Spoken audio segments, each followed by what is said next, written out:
Assalamualaikum warahmatullahi wabarakatuh. Perkenalkan, nama saya Nadia Alia Putri, kelas 12 AKC, asal sekolah SMKS Terpadu Putrajaya Batang. Saya Nadia yang akan menjelaskan tentang penyakit pada anak pneumonia.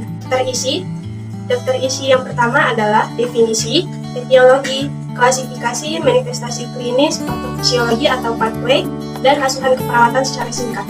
Sebelum pada bagian penjelasan, saya ingin menyampaikan sebagian saja, dan Anda bisa membacanya di bagian latar belakang saya ini. Bila kecepatan, maka Anda bisa dapat setting diperlambat atau di pause. Mohon disimak ya.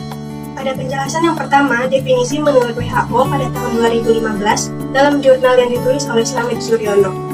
Pneumonia adalah bentuk infeksi pernafasan akut yang mempengaruhi paru-paru. Paru-paru terdiri dari kantong kecil yang disebut alveoli, yang mengisi dengan udara ketika orang yang sehat bernafas.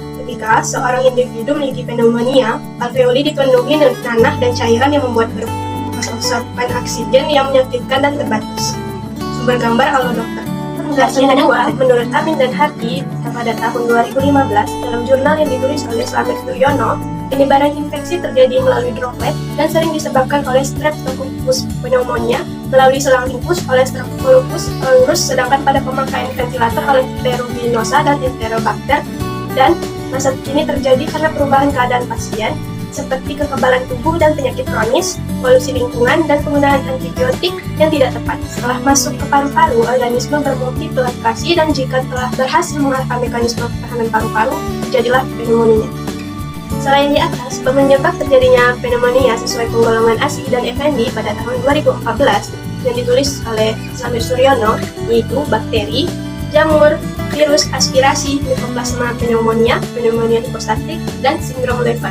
Pada penjelasan keempat, klasifikasi pneumonia berdasarkan rentang usianya menurut DFSRI pada tahun 2012 yang ditulis oleh Slamet Suryono, diantaranya pneumonia untuk golongan umur, pneumonia berat, adanya nafas cepat yaitu frekuensi pernafasan 60 kali per menit atau tarikan kuat dinding dada bagian bawah ke dalam. Atau bukan pneumonia, tidak ada nafas cepat dan tidak ada tarikan dinding bagian bawah ke dalam. Klasifikasi pneumonia untuk golongan umur 2 bulan sampai 5 tahun, pneumonia berat, adanya nafas sesak atau tarikan dinding dada bagian bawah, pneumonia disertai nafas cepat, usia 2 bulan sampai 1 tahun 50 kali per menit, untuk usia 1 sampai 5 tahun untuk 40 kali per menit, bukan pneumonia, batuk pilek biasa, tidak ada tarikan dinding dada bagian bawah ke dalam dan tidak ada nafas cepat. Ada penjelasan keempat, manifestasi klinis menurut Amin dan Hardy pada tahun 2015, tanda dan gejala pneumonia adalah sebagai berikut, yang ditulis oleh Slamet Suryono. Yang pertama, demam, sering tampak sebagai tanda infeksi yang pertama.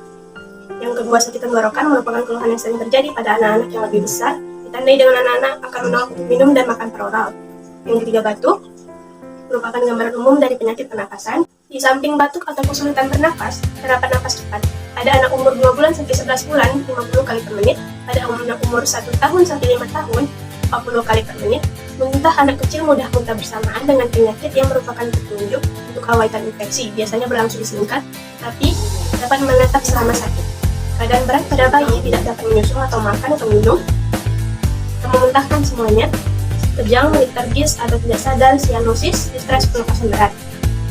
Dan yang selanjutnya bunyi pernapasan seperti meni, mengorok, dan kreks.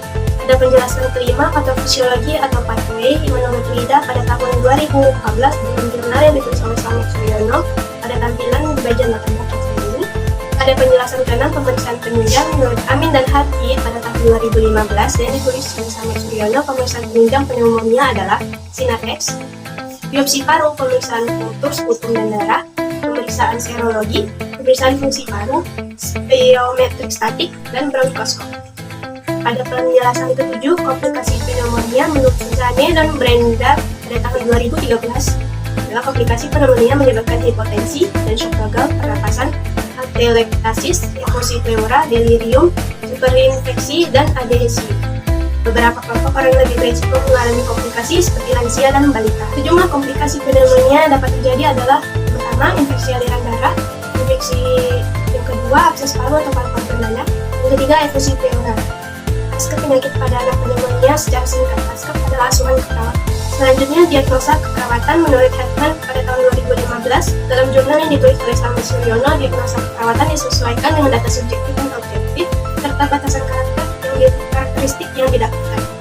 diagnosa, yang pertama ketidakbisaan jalan nafas berhubungan dengan penurunan stres, yang kedua ketidakpercayaan untuk tekanan gas kandungan, gangguan tekanan gas di arteri, yang ketiga hipertermi berhubungan dengan proses inflamasi arteri, dan yang keempat kecemasan berhubungan dengan kurangnya pengetahuan orang tua tentang perawatan. Intervensi pada tampilan berikut ini, implementasi pada berikut ini, evaluasi pada tampilan berikut ini. Daftar pustaka yang saya ambil sumber jurnalnya dari Slamet Suyono. Semoga yang saya sampaikan dapat bermanfaat dan dipahami oleh kita semua. Sekian dari saya, terima kasih sudah memperhatikan video ini hingga akhir. Assalamualaikum warahmatullahi wabarakatuh.